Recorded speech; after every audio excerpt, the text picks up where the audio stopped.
Welcome, everyone. We are so excited to be here at Avila University with all these amazing student athletes. Welcome, everybody. Yay. For those of you watching, I am Dr. Katie Ervin. I am the CEO of Catalyst Development, and I'm so thrilled that we're doing The Room, Episode 2 here at Avila. So we're going to go through and introduce the panel. So we'll start with you, Brian. Yeah, thank you. And what a cool environment this is. I've never been a part of this. So my name is Brian Morris. I'm the Chief Business Officer for Mammoth Sports Construction. We're a nationwide, kind of made our name in turf. And I myself am an NAIA student athlete. I played 2 years of baseball at Tabor College before transferring to K-State. So something that's very near and dear to my heart. Our company is a proud partner of the NAIA. We're the official sports construction firm and architecture firm of the NAIA, and also proud partners of the KCAC. So we're excited to be here. Yeah, thrilled to have you. Thank you. Hello, I'm Bryce. That's tough. You're from Tabor, but go Avila. I'm a junior here at Avila. I play baseball. I'm the leader of the SAC program, co-leader, and yeah. I'm Mary Lynn Mosina, the head volleyball coach here at Avila, and yeah, what a cool opportunity. This is super awesome. I myself as well played at the NAIA level at a small school up in Omaha, Bellevue University, where I played volleyball and basketball, so being a part of something like this is pretty special, and just something really big for these athletes that I wish we would have had too back when I was playing, so thank you. Great, thrilled to have you. So Bryce, what is your major? I'm a history major here, but also education. Oh, so cool. I'm trying to become a history teacher. Nice. This is the second episode of The Room, and it's really a leadership series about who you are as a leader, whether you're in the classroom, the locker room, or in the boardroom. Our first session that we did at Park University, and that series was all who you are as a leader. So that session was called Lead. And in that session, we talked about skills such as authenticity and humility, and really who you are as a leader. So tonight we're going to talk about communication, how we communicate. So we're going to talk about clarity and respect. We're going to talk about verbal and nonverbal communication, kindness, active listening, cooperation, and coordination. So those are the skills that we're going to talk about tonight. We are going to start with a Mentimeter here. So the question is, how do you rate your communication skills? So if you all will pull out your phones, and your rating is either going to be fantastic, pretty good, or need a little bit of work. So how do you rate your communication skills?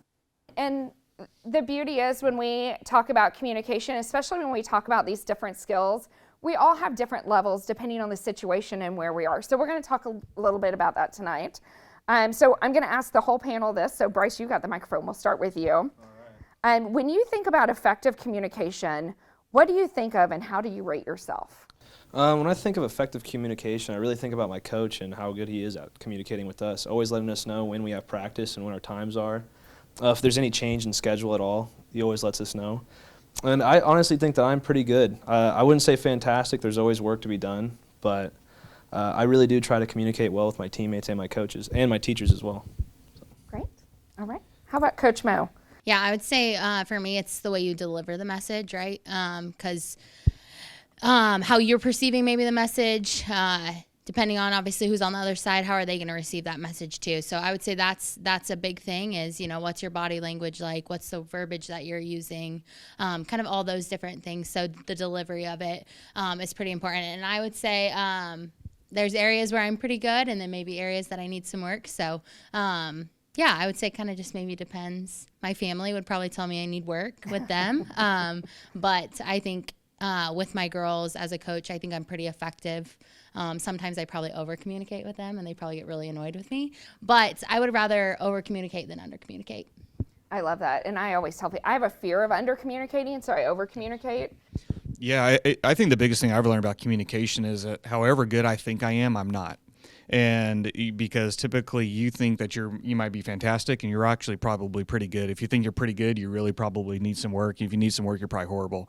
And I just learned that over my time in being in executive leadership because you might communicate well with your peers, but maybe you don't communicate very well with the people that are underneath you or your subordinates. And so that's one thing that I've learned about communication is that you're never quite as good as you really think you are.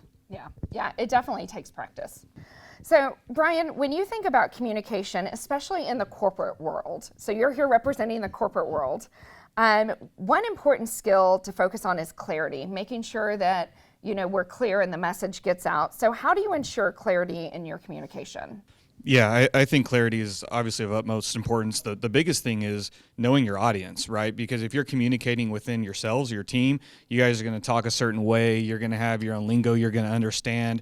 If I'm talking to a university president, it's very different than if I'm talking to Sean. Like if we're at lunch and or we're on the golf course, that's very different. The way we communicate, my background in collegiate athletics, I can talk the talk. I understand the lingo. But if I'm with the president, then that's a different conversation, right? So your audience, first and foremost, is very important. And then understanding your medium. How are you communicating? Because if you are going to, if it's a text message, what are the things that could go wrong with a text message? So you're probably not going to text your president. Sean might be texting the president, but if he is, he's probably going to give a lot more thought than if he's texting me. And so I would say those are the things that you really need to understand first. Who are you trying to communicate with? And then what is the medium that you're communicating through? Because that's really going to dictate how you communicate and the clarity in which you really have to speak to. The other thing I would say is just be careful with that jargon and the slang. You want to be very precise. You want to be keep it simple. Communication is not about a lot of words. It's not about the frill and the fluff. It's about getting the other person to understand the message that you're trying to portray, whether it's with you speaking or writing. And so those are the things that I've seen corporately that can really become issues when people don't understand the audience, they don't understand the medium, and then they start maybe trying to throw words in there to keep it light or whatever, that it really changes the tone of the conversation. Yeah, and I think that's such a good point. And I know early in my career, I would make those mistakes. I mentioned I over-communicate for fear of under-communicating, but that doesn't mean you add a bunch of fluff. And so I would always try to write the novel. Does anyone in the room ever do that? When we talk about communication and effective communication, respect is so important in relationship building. How do you coach respect in both the locker room, on the court, and in the classroom? Yeah, awesome. So I would say really it's being an example, right? So how am I showing my athletes respect? How am I showing my coworkers respect? So I'm always exemplifying that, and I think some important ways of doing that are, when you're in a conversation, are you listening? Are you actively listening? Or are you maybe tending to your phone? Are you engaged in the conversation? Because I think sometimes what happens is we hear what they're saying, but we're already forming this response in our mind that we're not actually actively listening to what they're saying. We're just listening to respond rather than understanding or listening to understand to what they're maybe saying. So I think just being engaged and very present in the conversation is also a very important way to not only understand the communication, but also to show respect for that person, right? Because the last thing you want is to be having a conversation with somebody, communicating with somebody, and they're constantly looking on your phone. You're like, are you even listening to me, right? So I think that's the biggest thing, is showing that, exemplifying that to my athletes, exemplifying that to my coworkers, all those things is the best way to kind of teach it. All right, Bryce. When we think about verbal and nonverbal communication, it's so important because the message can get lost if our body tells us something different. So what you say versus what your body says, how do you handle verbal and nonverbal communication, both in the classroom and in the locker room as a student athlete? Yeah, so first in the classroom, nonverbal communication, always be engaged, sitting up straight, just making sure you have eye contact with the teacher as well, and if you're in a conversation with another student. Verbally, just asking a lot of questions. That's what my goal too, is just ask a lot of questions. If you have a question, two other people in the room have a question. And then in the locker room, that's a real big thing. Nonverbal communication. I mean, not everybody's going to have the best day ever. Keeping your head up and making sure that everybody else can keep their head up. Because if you're somebody that someone else looks up to and your head's down, all of a sudden the communication in the room is just zero. And then verbally, you just got to keep giving people just advice. Keep telling them good job. It's okay. You'll get the next one. In baseball, I mean, the best hitters in the MLB hit 300, and you're getting out 7 times. So you got to learn to lose. You can lose, but you got to win the battles. I know this is a question that's not on the list, but I'm going to follow up with that because, I grew up with my kids playing softball and baseball. And, when you're on the field, keeping your head up is so important because the next play is coming so quick. So how do you internally, kind of get yourself up and back going for that next play that's getting ready to go if you miss a catch or something like that? I just know that my baseball team's a brotherhood, and I know that everybody on my team has my back. So even if I make an error, I know they're saying, just get the next one, man, even if they don't have to tell me it. So as long as my team has my back, I know I can take anything on. So I love that. That is awesome.